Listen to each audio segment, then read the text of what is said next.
Hello. I'm laughing because James is in the back cueing me and I'm not paying attention, but happy Friday evening. We wanted to come on here and talk to you, people that don't have a life on Friday and you're at home like we are. Um, there are some things going on, and on Facebook, the other day I put out a little kind of a little trail. And for those of you that know me, whenever I have an event or a party, I always throw out little things just to catch your attention and keep you interested. So I put out a couple things of produce and asked if you knew about those. What are certain things called?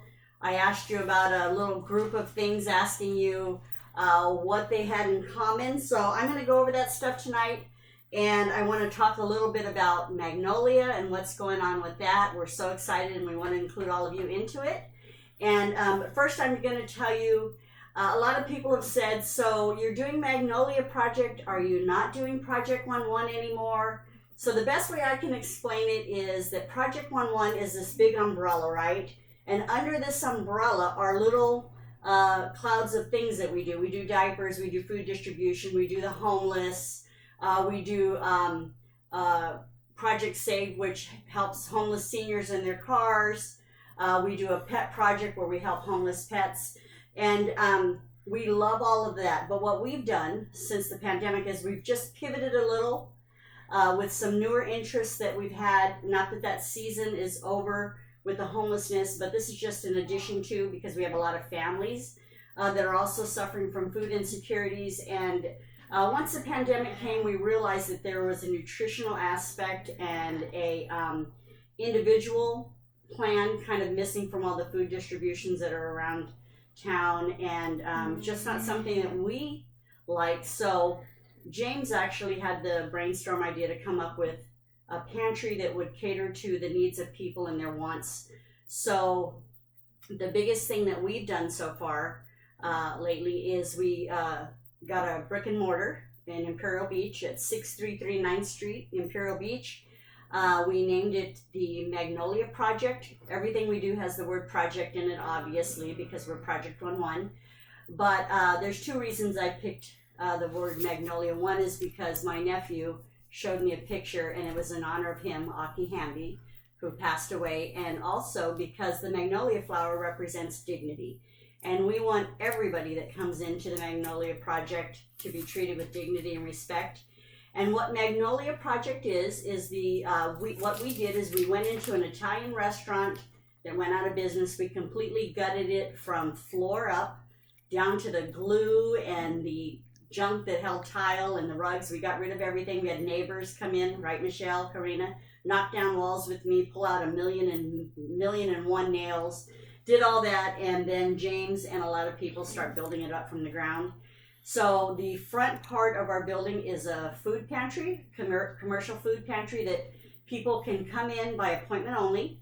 We're only allowing a certain amount of people in at a time so that they can shop at their leisure, pick anything from bluefin tuna to exotic fruits and vegetables, from specialty produce, artisan breads, all kinds of stuff. And then they can come back in a week or two and get some more groceries. We're not the source. We're a resource for the community. So it's not like come and get all your produce, food, and groceries at Magnolia Project, but so we're just a resource.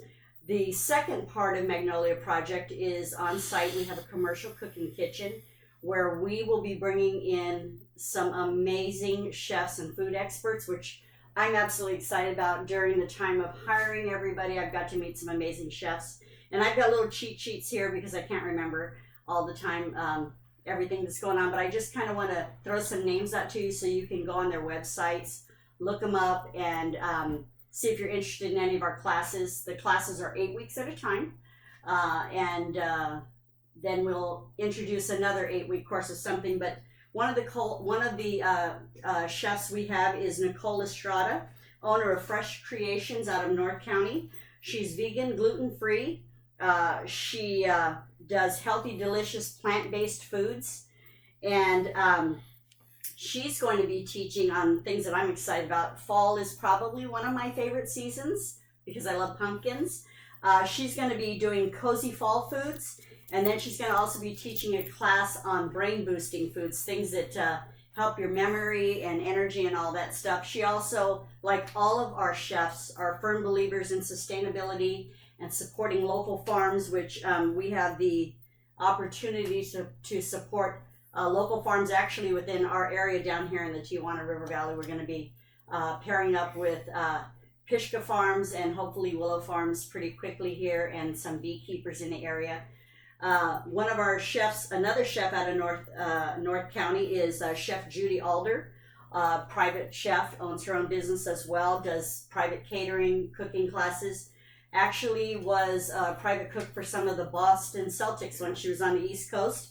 Moved here with her family, and she specializes in health concerns, which is real big on my plate: diabetes, high blood pressure, high cholesterol. She teaches paleo, kosher, vegetarian, vegan dishes. She's going to be sharing all of those things at our class. I have Chef Cham right here, a homegrown local girl. She is the owner of Homegrown Urban. She teaches about pharmacy foods, and it's not PHARM, it's FARM. That food is medicine. She teaches about a lot of herbs, making your own herbs. She teaches about different cultural foods. She is from Sri Lanka, and will be teaching some cultural foods from her country.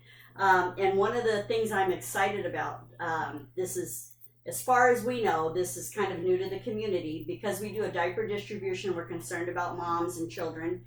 She is going to teach in an 8-week course from baby in the womb nutrition through pregnancy into childhood, because we believe that nutrition starts in the womb. So she's going to be teaching pregnant moms, breastfeeding moms, little kids about healthy nutrition. Excited about that. We also have food experts, Amy Anderson, teaching about sugar-free foods that are absolutely delicious. Amy was a sugar junkie, now a sugar hater, but still makes food taste good. She was one of the competing chefs on, oh gosh, what's it called? Somebody's yelling at the screen right now to tell me what it is, but she was on a bake-off show. She was the brown team with one of the bakers from Chula Vista over at Stanley's. And we have Kimmy Sandino, a gluten-free expert. She suffers from celiac, so she has studied all that stuff. She's going to bring to the table some great stuff for people that have gluten and gut issues. And we've got some more things lined up. We're going to be teaching about kombucha and healthy smoothies and things like that. So look for that on Facebook. We'll be throwing out some flyers and sign-up sheets. We're only taking 6 to 8 students at a time because we wanted to keep it intimate. And with that, we have Project 1-1 overhead, I told you. We have the Magnolia Project, which is the pantry and the kitchen. The kitchen class will be called Maggie's Table.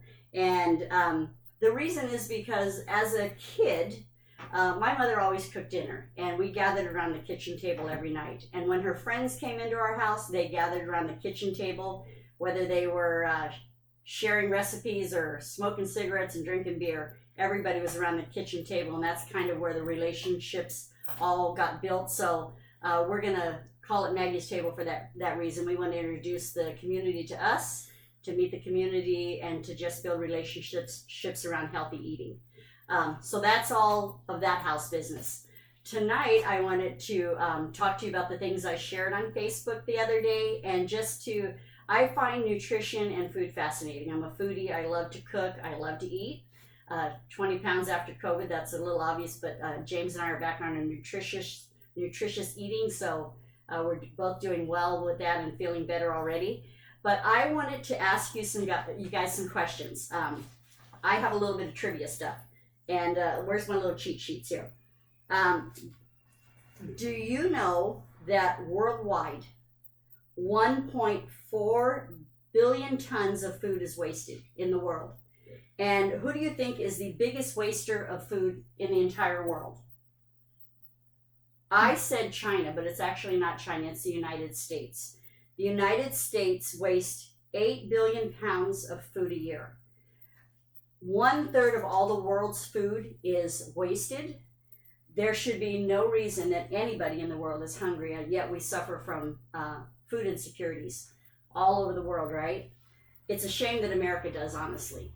Who do you think wastes more food? Retailers, you know, the big chain stores, Costco, Walmart, whoever's out there, Vons, whoever, the big chain dealers, farmers, or consumers? I also got this one wrong, so I'm learning. I'm learning as I'm studying.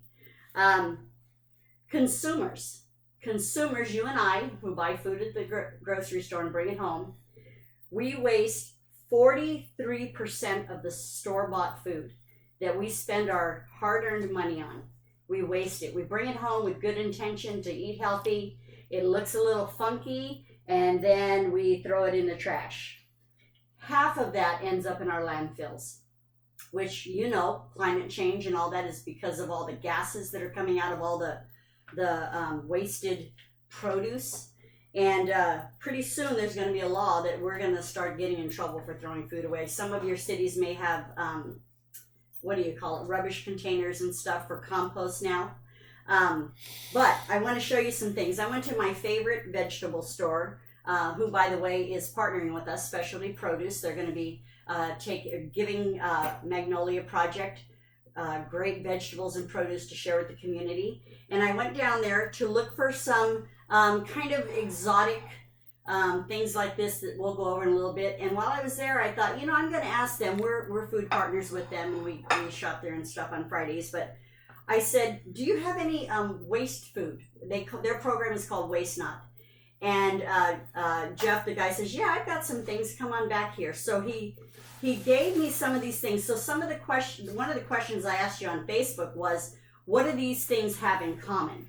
And so I did this on Monday. So the food doesn't look so great now, but that's okay, because that's part of what we're trying to teach people is just because it doesn't look great, just because it's not perfect, it doesn't mean that it's not edible. Of course, this is the best judge right here, right? You got to smell it. Expiration dates, they're for the manufacturer's benefit, not for ours. They make money every time you guys throw stuff in the trash can, every time I throw stuff in the trash can. I don't know anybody that buys a loaf of bread and eats it the day they buy it. It sits in their refrigerator. Ours has been in there, ours sits in the refrigerator so long that we actually have to freeze it, otherwise it gets moldy. But I want to show you some of the things that Jeff gave me.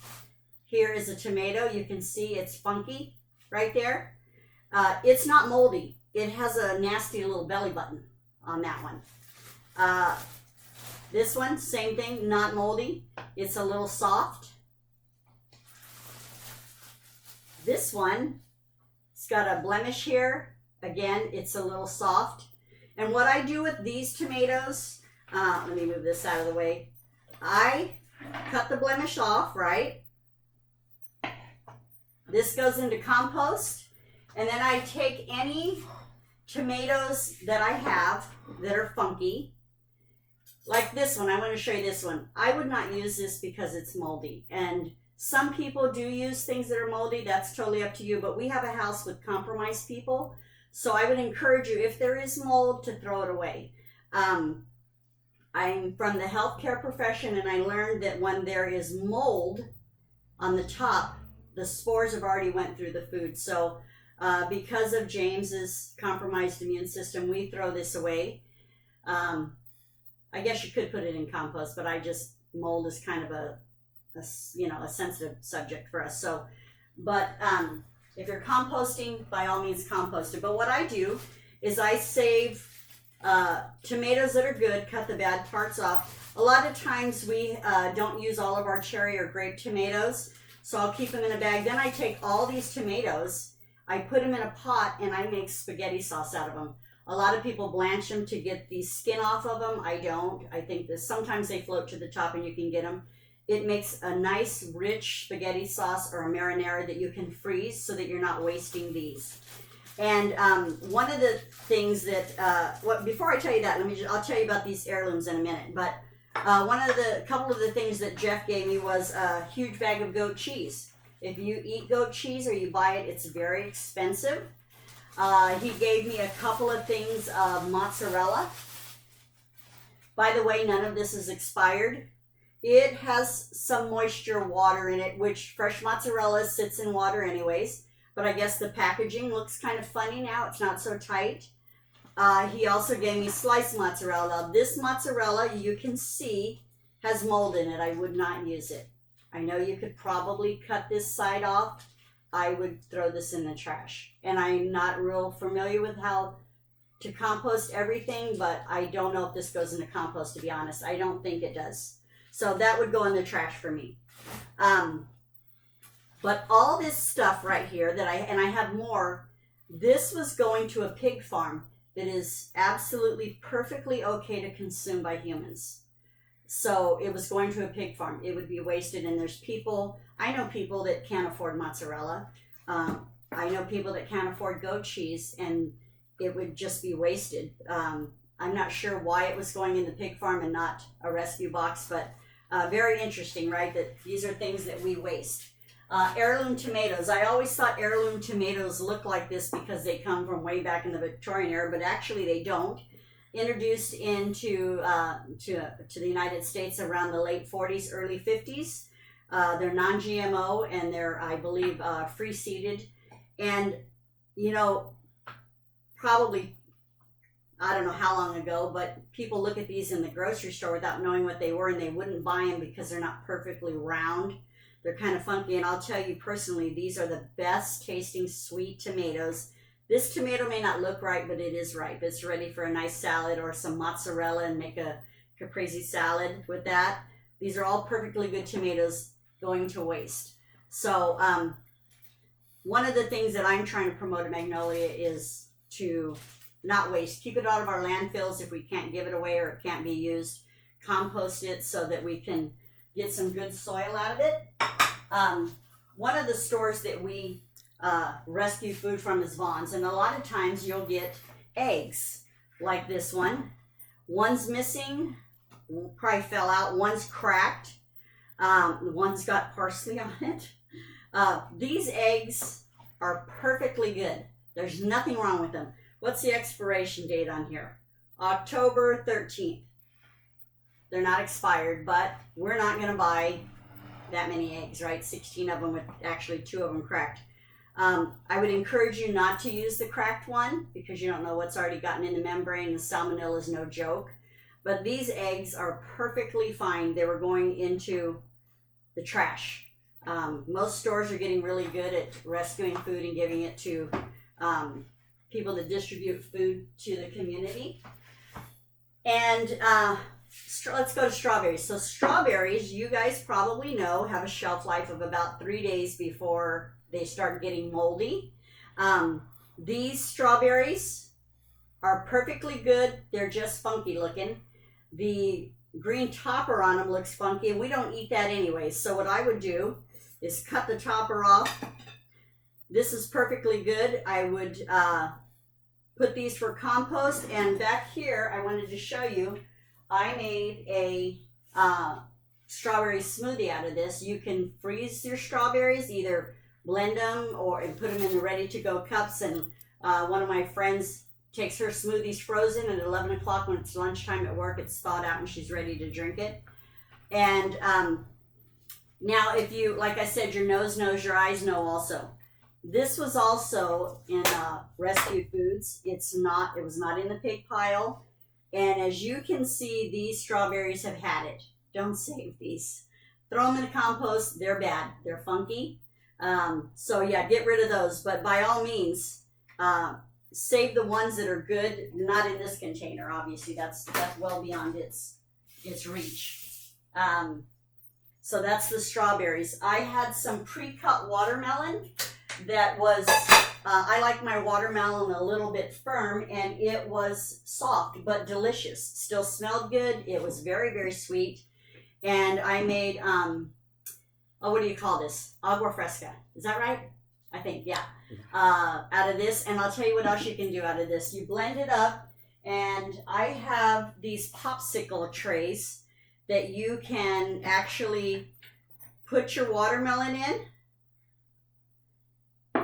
Go freeze it, and the kids can have popsicles. No sugar added. It's all natural. If you don't have popsicle trays, use a cup. If you don't have popsicle sticks, go to your favorite boba store and steal some of their straws and just put the stick in it when it's halfway frozen, or if it's long enough, freeze it with it in there, and you've got fresh popsicles for your kids and your grandkids or you for a late night snack with nothing added to it, no refined sugar, which is bad, no corn syrup, no fructose, nothing like that. These are just all ways that you can save our planet, save on your grocery bill, still eat healthy. I saved this melon. I don't know if it's a Crenshaw melon, a Canary melon, a Persian melon. It's a melon. It has a little blemish there. It's not mold. Would you eat this? Would you buy it? Probably not. I took the melon, same melon, the other half of it, and it is perfectly good. Perfectly good. And it's very sweet. Okay? Most people would look and go, uh-oh, throw it in the trash. Don't do it. Speaking of things that don't look perfect, this is my favorite vegetable in the whole world. I love artichokes. If you've never eaten an artichoke, they're you can do them a lot of ways cooking. But this part of the leaf that my thumb's on is not edible anyways. So you cut these off, and when you go around and you cut all this ugly brown off, you actually have left what you're supposed to eat, which is this part in here. It's a nice soft piece of kind of meatiness. The stem you cut off anyways. This goes into compost. It's a perfectly good artichoke. The things that are ugly you can't eat anyways. Be careful when you're cutting it. It has little thorns on it. Here's some more ugly things that are perfectly good to eat. Broccoli. This broccoli is only 2 days old, and the stems are funky. So you look at it and go, it's bad. It's not bad. If you take the knife, it's perfectly good. See that? And it's, say you only have a couple of pieces of broccoli, you can chop it up, put it in a soup if you make ramens. You can put it in a salad. You can put it in some brown rice or a barley salad, anything like that. Don't throw it away. And let's see what else. Brussels sprouts. A lot of us love Brussels sprouts now, right? Something that in the 60s you just boiled them, but they found a new life in them. Ugly old Brussels sprout, all you have to do is trim it up, and I guarantee you that this is what some of the grocery stores do. They trim it up and they sell it when it's nice and pretty. Look at that. Peel all that off. Cut the stem. There you go. Cut it in half. Right in the oven with a little bit of, I know it's not healthy, but a little bit of pork belly and some balsamic, and it's really good. I went outside, and we have some fruit trees outside, and I picked some fruit just to show you as an example. So this is fruit off of our tree. We have a tangerine tree. It's pretty funky, right? It's got some dirt all over it. This one's beyond its time probably, but nobody would eat this, obviously. They're funky, except for the raccoons outside. The very same tree, I washed these up, and this is what they actually look like. So there's nothing wrong with most of the fruit on the tree. It's actually coming around for the next season. But don't let the outside fool you. It's kind of like people, right? We don't let the outside fool us. It's what's on the inside. I have some more uglies to show you too. Right here. So I have some radishes, and a lot of people would probably throw this away. And even if you didn't throw it away and you decided, well, I don't eat the top anyways, I'll just eat the radish. These greens are actually edible. They're a little bit, they actually kind of taste like the radish itself. These are beyond, but generally these are edible. I'll tell you what else is edible. These also are beyond because they've been sitting here all week. This is the carrot tops. You can make chimichurri out of these, a sauce that you put on pork or fish or anything like that, made out of carrot tops. A lot of times it's made out of parsley and garlic and stuff, but you can use those. The beet.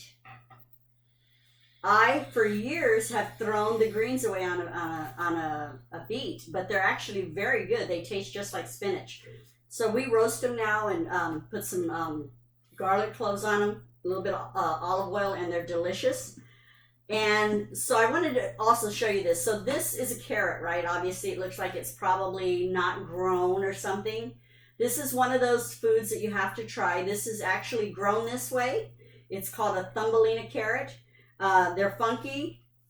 Grab that and throw it in the trash, but when you clean it up, I wanted to show you what it actually looks like. And this has been sitting in my kitchen waiting for us to do this video for a couple hours, but that's the same carrots just cleaned up. There's nothing wrong with them. Okay. The same with the radishes. Once you cut the funky off of the radish, perfectly good radish. You don't want to eat the radish, you can make a garnish out of it if you're into culinary artistry. My dad actually does stuff like that. So there's a lot of stuff you can do. Here's another one. This was in the pig pile. It's turning yellow now, but it was perfectly good when I got it. And I asked Jeff, why are you throwing this away? And he said, because the ends are brown and people won't buy them. And you and I know that all you have to do is cut the ends off. This is perfect for soups, for kale salads, all that kind of stuff. And it's full of nutrients. One more ugly I'll show you is summer squash, or gooseneck squash they call it, I think also. Looks pretty funky. Great in soup. If you grill it up, you're going to have some char marks on it anyways. Nothing wrong with this. Okay? I'm just trying to promote and encourage you not to waste food, to save on your grocery bill. And I want to show you some of these fruits. I have little notes here because I'm just learning about them. So this one, let me see. Let's go with this one first. These are some of the things I asked you, right? What are these? Does anybody know? Somebody said a lemon. I don't remember. Somebody said a summer squash, a round summer squash, and they're not. So let me show you what it is. This, look, can you see that? What's it look like now? My cameraman is adjusting. My cameraman is James, by the way. And the producer is Leah, who's over here sleeping. Did we get it? It's a cucumber. It's a lemon cucumber. It has a little bit of tang to it. It is absolutely delicious, and it also makes agua fresca very good. This is so good. I love it. And it's just fun to look at, right? That's that one. What about this one? What do you think these are? When I used to see fruit that was misshaped, or I thought was misshaped, I thought it was either fruit gone bad or like the little Thumbelina carrots. I'm like, they just picked those early and they're trying to sell us some. That's not really true. So these are called 8-ball squash. Obviously zucchini family. Tastes the same. The skin's a little bit more bitter, I think. But 8-ball squash. Let's see. What about, okay, let me tell you a little bit about the 8-ball squash. It's mild, sweet, out of Europe. It's been known in Europe for decades, especially in Italy, and didn't come to the United States until 1999. So Italians love this, right? And zucchini is also called Italian squash. The lemon cucumber that I was telling you about originated out of India, full of vitamin C, vitamin K. It's an antioxidant, and I told you it makes great agua fresca. This one is very interesting. It reminds me of the spawn of Satan or something. It kind of has a little funky face on it. I don't know if you can see it.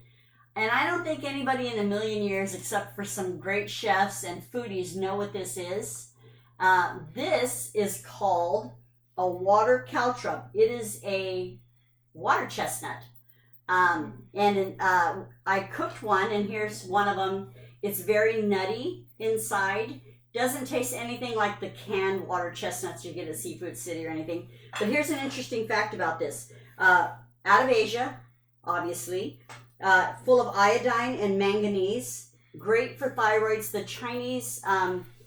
Chinese use this as a medicinal food, believing that it helps with circulation and the thyroid. But this can only be used cooked because it's very toxic raw. And this sucker is so strong you can't break it. Even the cooked one, I had to get a cleaver to cut it open. The water caltrop, that's what that is. And I know nobody guessed that one. This one might be an easy for everybody. This is my newfound favorite fruit. I didn't know what they looked like. I had always mistaken it for a guava, which I really don't care for. They kind of smell like pee to me. I know a lot of people like guavas, but this is a passion fruit. It has a little bit of a hard shell, and it's kind of ooey gooey inside, and I love it. It's so good. My new favorite, passion fruit. That's probably not new to a lot of people. Let's see. Patty pans. Have you guys seen these? Squash family. Green patty pan, yellow patty pan. Tastes like squash. But here's one of the things I like about these. Actually, they're kind of expensive too. They're a little bit pricey. We are going to have these things at Magnolia. If you cook these too long, they actually taste like potatoes. And I think that a child would rather eat this cute little thing than this. Just my thought. If kids don't eat the veggies, blend them up and throw them in some zucchini bread or any of the breads. They'll never know they're in there. You'll get your veggies down that way. Let's see. This right here is called a tequila bell. The outside of it, they say, tastes a little like tequila. I don't know. I'm allergic to bell peppers, so I haven't tasted it. But this is the size of it. It doesn't grow bigger than that from what they tell me at Specialty Produce. Tequila bell. Let's see what else we have here. I'm going to probably tear this name up, but I've shared this with you on Facebook before. Somebody can correct me. Rambutan, something like that. It kind of reminds me of a lychee nut. It's got these hairy little things that looks like a sea urchin. Very, very yummy flavor though, with a little bitty seed in the middle. They are originated out of India, in Asia, a fruit. And then the last one I want to show you is this little creature right here, and I have to get the name of it.